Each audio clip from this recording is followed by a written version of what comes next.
Very good morning to all. Today I am going to start a new chapter number 10, the nose. Okay, the nose. Nose तो आप लोग जानते ही होंगे, नाक. Okay, तो ये चैप्टर 10 हम लोग आज स्टार्ट करेंगे. Nose. So turn page number 101. Okay, page number 101 को निकालिए. चैप्टर 10.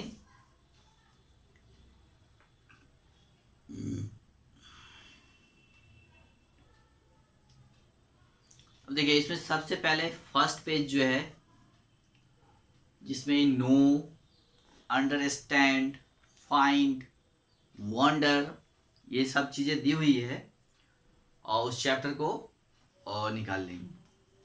और सबसे पहले हम लोग इसके नो वाले को जान लेते हैं. ठीक है, उसको पढ़ते हैं, और उसमें जो वर्ड्स हैं उसको पहले आज हम लोग जानेंगे. इस चैप्टर को पढ़ने से पहले इस चैप्टर में जितने भी वर्ड्स हैं पहले हम लोग उसको करेंगे, फिर चैप्टर पढ़ेंगे तो ज़्यादा समझ में आएगा. तो सबसे पहले हम लोग नो वाला बॉक्स जो है उसको आप देखिए.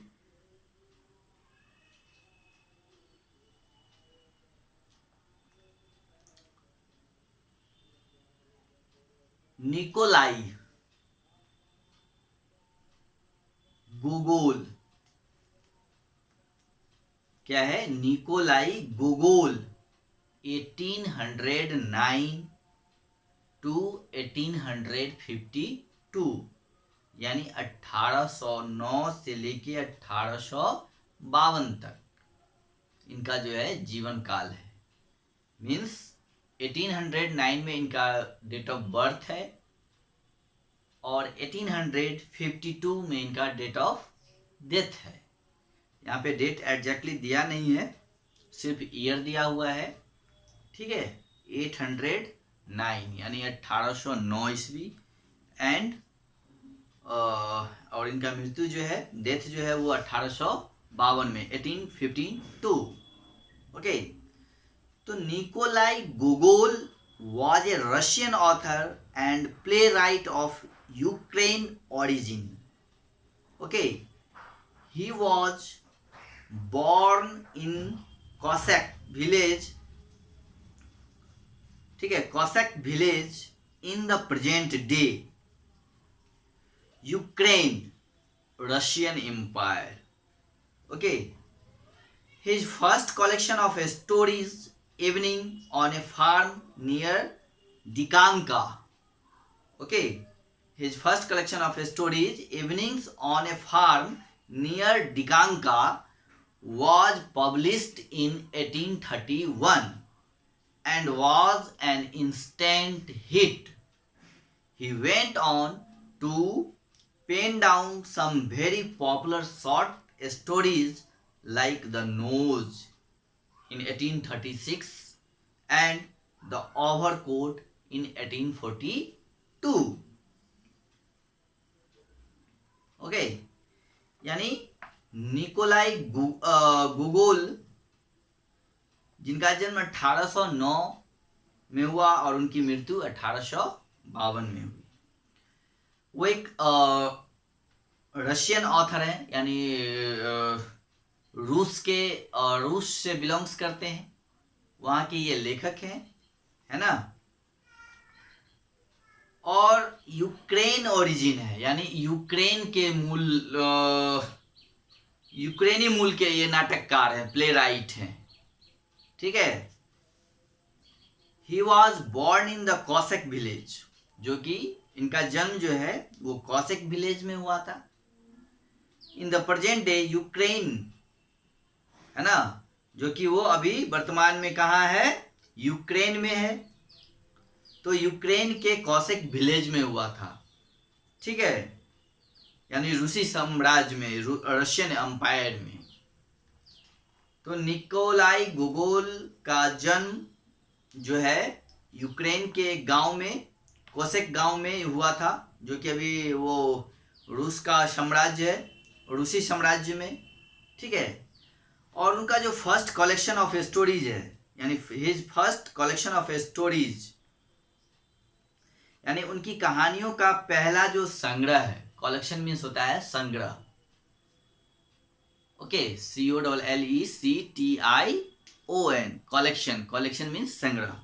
तो हिज फर्स्ट कलेक्शन यानी पहली संग्रह ऑफ स्टोरीज, यानी कहानियों की उनकी पहली जो संग्रह है ना, evenings on a farm near डिकांका।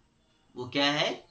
Evenings on a farm near Dikanka, ये उनकी first stories was published in 1831, जो कि पब्लिश्ड हुई थी, प्रकाशित हुई थी 1831 ईस्वी में, 1831 में, इन 1831, and was an instant hit, है ना। और ये एक जो है तुरंत हिट था। He went on to pen down some very popular short stories like The Nose 1836 and The Overcoat in 1842, है ना। और उन्होंने द नोज 1836 में और द ओवरकोट जो है वो 1842 जैसी बेहद लोकप्रिय कथाओं को कलमबद्ध किया, पेन डाउन किया, ओके। तो ये है। अब है नेक्स्ट अंडरस्टैंड, ठीक है।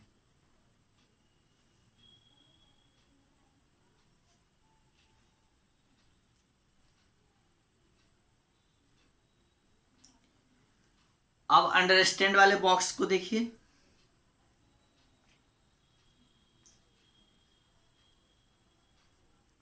Nikolai गोगोल wrote satires।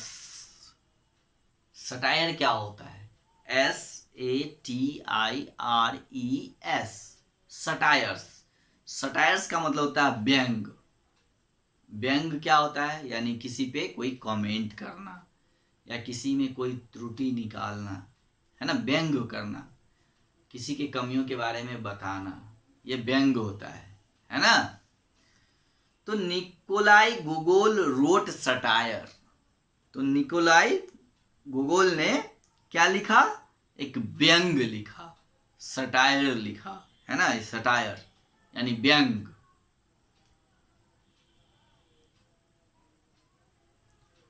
तो व्यंग क्या होता है? What is satire? तो a satire is a piece of writing in which humour is used to criticize a person, an idea or an institutions, है ना। यानी सटायर जो होता है, व्यंग जो है, यानी लेखन का एक टुकड़ा है, एक हिस्सा है, यानी ए पीस ऑफ राइटिंग है, okay. A satire is a piece of writing, यानी लेखन का वो एक हिस्सा है, टुकड़ा है, जिसमें ह्यूमर का यानी हास्य का, ह्यूमर का यानी हास्य का यूज किया जाता है, उपयोग किया जाता है, टू क्रिटिसाइज ए पर्सन, किसी व्यक्ति को क्रिटिसाइज करने के लिए, यानी उसकी त्रुटियों को निकालने के लिए, है ना। क्रिटिसाइज का मतलब होता है किसी की आलोचना करना, यानी उसकी बुराई करना, उसकी कमियों को दिखाना, क्रिटिसाइज करना।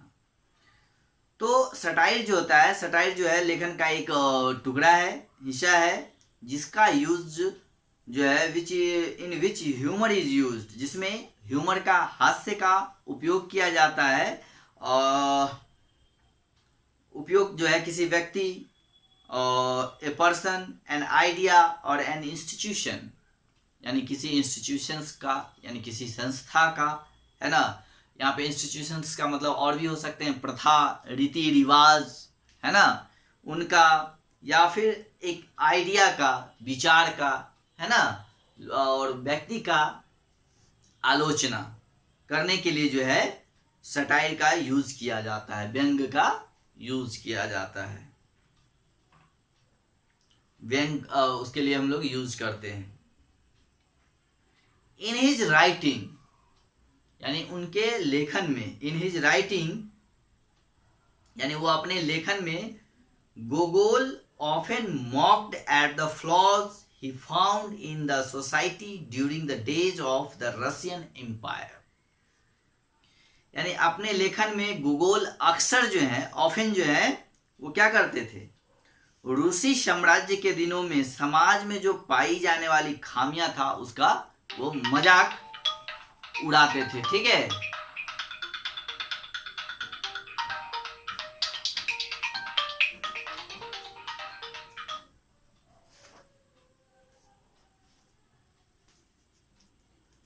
ओके, तो उसका वो मजाक उड़ाते थे।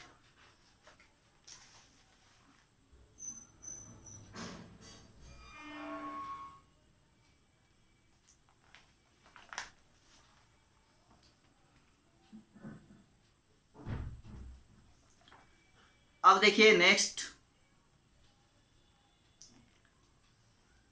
वंडर। ओके,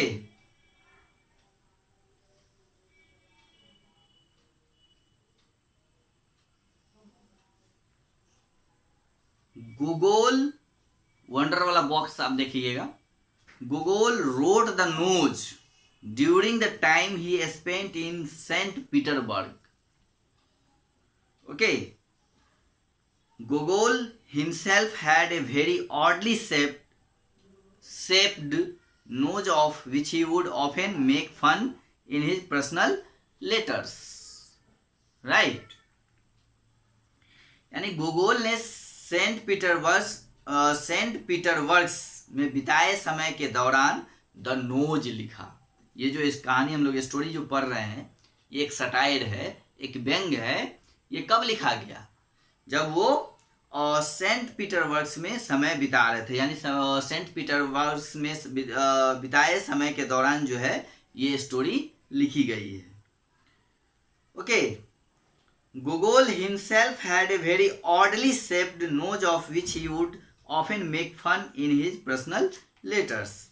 और गोगोल के पास खुद की एक बहुत ही अजीब आकार की नाक थी, यानी ये जो नोज था वो बहुत ही अजीब टाइप का था उनके पास, हाँ, जिसका वो अपने पत्रों में, है ना, oddly shaped nose of which he would often make a fun in his personal letter, यानी वो अपनी व्यक्तिगत लेटरों में, पत्रों में उन चीजों का, वो अपने नाक का, नोज का जो है वो मजाक उड़ाते थे।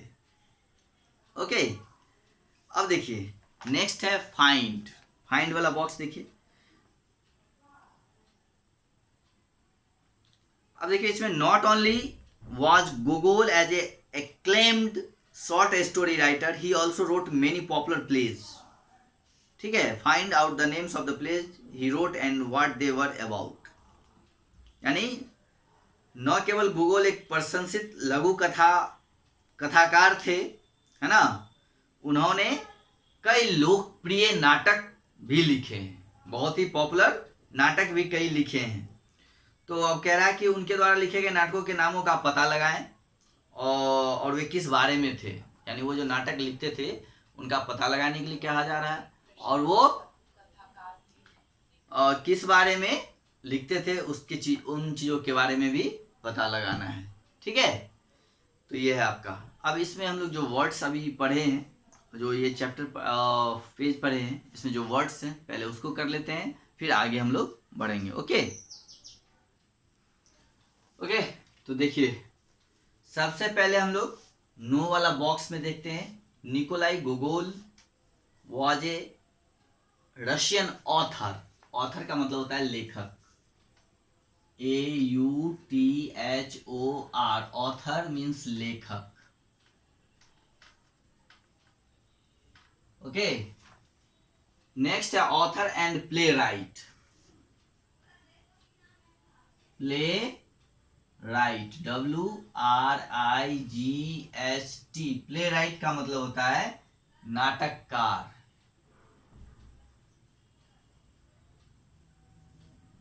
ओके, प्ले राइट मीन्स नाटककार।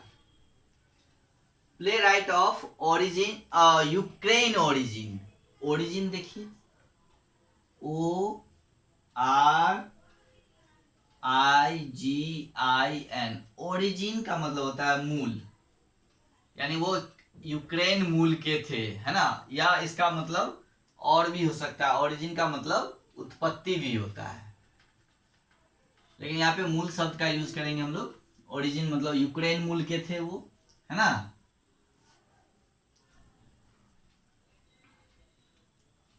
He was born in the Koshek village in the present day Ukraine, Russian Empire। Empire का मतलब होता है साम्राज्य, EMPIRE मीन्स साम्राज्य। ओके, नेक्स्ट देखिए, हिज फर्स्ट कलेक्शन। कलेक्शन भी लिख लीजिए, COLLECTION। कलेक्शन मीन्स होता है संग्रह, संग्रह। कलेक्शन मीन्स संग्रह। Author, first word is author, AUTHOR। Author means लेखक, ठीक है।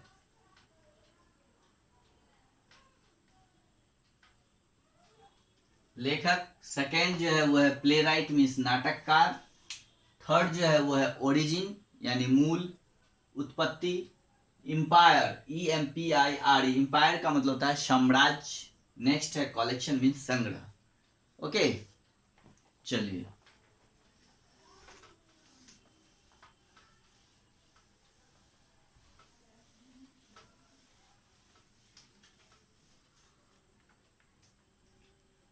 नेक्स्ट वर्ड देखिए, इंस्टेंट। क्या है? Instant, INSTANT। इंस्टेंट का मतलब होता है तुरंत या फिर तत्काल।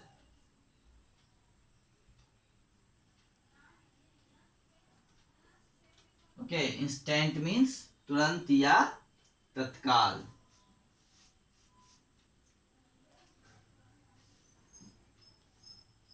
नेक्स्ट वर्ड देखिए, सटायर, SATIRES।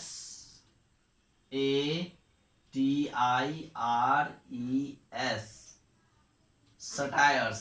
सटायर्स का मतलब होता है, सटायर मीन्स होता है व्यंग,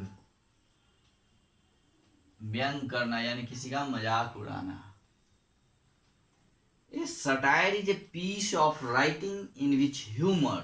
नेक्स्ट वर्ड देखिए, ह्यूमर, HUMOUR।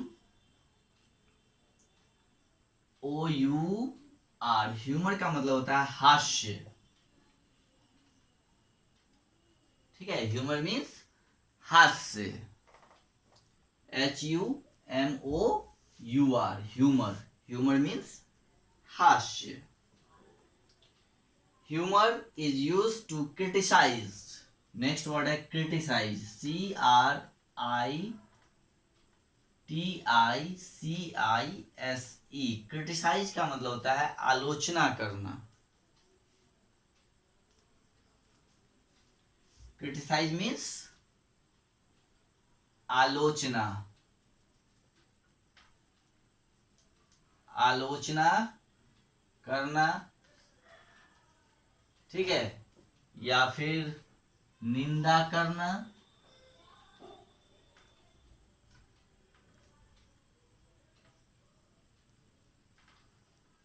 ठीक है, या फिर दोष निकालना,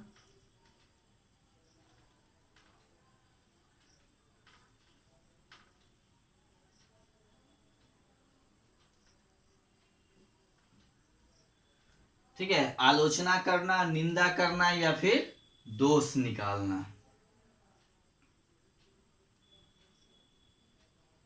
क्रिटिसाइज का ये सब मतलब होता है, ठीक है। तो इंस्टेंट मतलब हो गया तुरंत, तत्काल। सटायर मीन्स व्यंग, ह्यूमर मीन्स हास्य, और क्रिटिसाइज का मतलब आलोचना करना, निंदा करना या फिर दोष निकालना, ये क्या हो गया? क्रिटिसाइज का मतलब हो गया। ठीक है, क्रिटिसाइज मतलब आलोचना, निंदा और दोष निकालना। नेक्स्ट वर्ड देखिए, आइडिया। IDEA, आइडिया का मतलब होता है विचार, है ना। नेक्स्ट है इंस्टीट्यूशंस, INSTITION,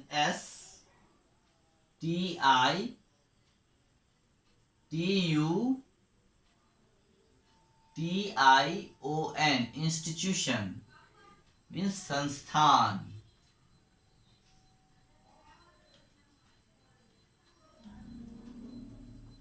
संस्थान, इंस्टीट्यूशंस का मतलब होता है संस्थान। In his writings गोगोल often, OFTEN, often, ये तो मैंने कई बार लिखाया है, फिर भी लिखिए।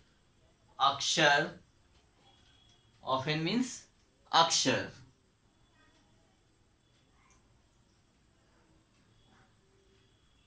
नेक्स्ट देखिए मॉक्ड,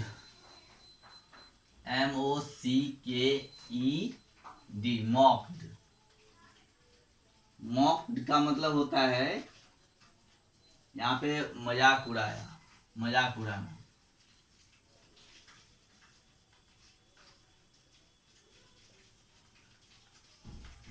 ओके, नेक्स्ट है फ्लॉज,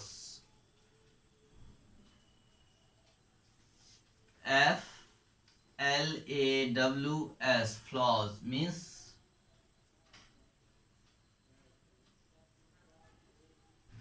खामियां।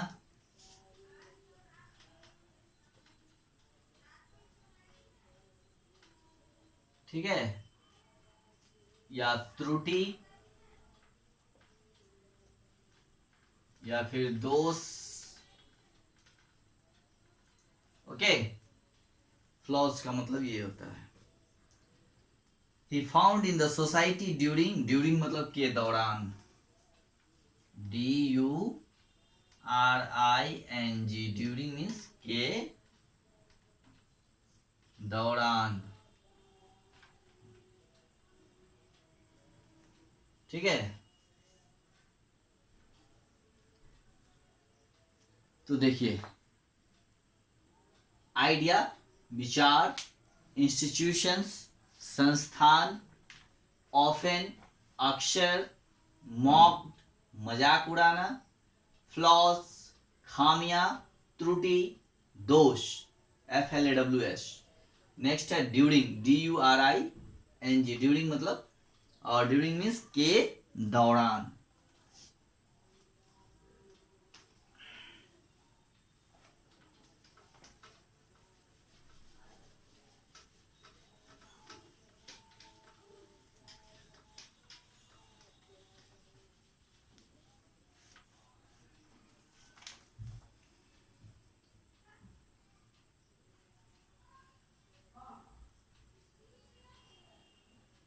अब देखिए इसमें लगभग सारे वर्ड्स हो ही गए हैं। अब एक दो वर्ड और देख लीजिए, जैसे ऑर्डली, ODDLY, ऑर्डली का मतलब हो गया क्या? ऑर्डली मीन्स अजीब या फिर विचित्र, अजीब या विचित्र रूप से।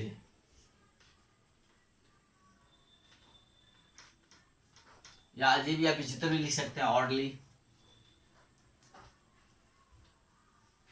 Google road the nose during the time he spent का मतलब होता है बिताना, SPENT, जैसे स्पेंड टाइम स्पेंड करना यानी समय बिताना, बिताना।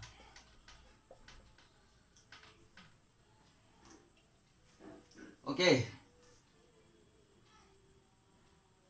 spent in St. Petersburg, Gogol himself had a very oddly shaped, shape का मतलब होता है आकार, SHAPE, शेप मीन्स होता है आकार।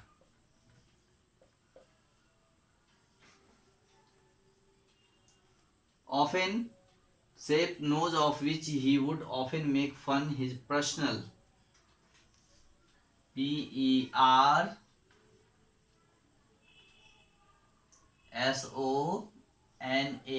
पर्सनल मीन्स होता है व्यक्तिगत, व्यक्तिगत। ओके, और नेक्स्ट है लेटर्स, LETTERS,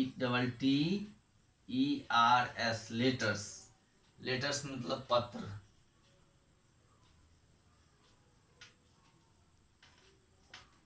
चलिए, ये आपका डन। अब हम लोग नेक्स्ट क्लास में, अगली क्लास में स्टोरीज स्टार्ट करेंगे। तब तक आप इस चैप्टर को, इस पेज को फिर से पढ़िए, और जो इसमें वर्ड्स दिए गए हैं जो मैंने अभी लिखाया है उसको आप रिवाइज करिए, रिमेम्बर करिए, ठीक है, विद स्पेलिंग एंड और मीनिंग दोनों के साथ। स्पेलिंग भी याद करिए, उसके मीनिंग्स भी याद करिए। Okay, have a good day.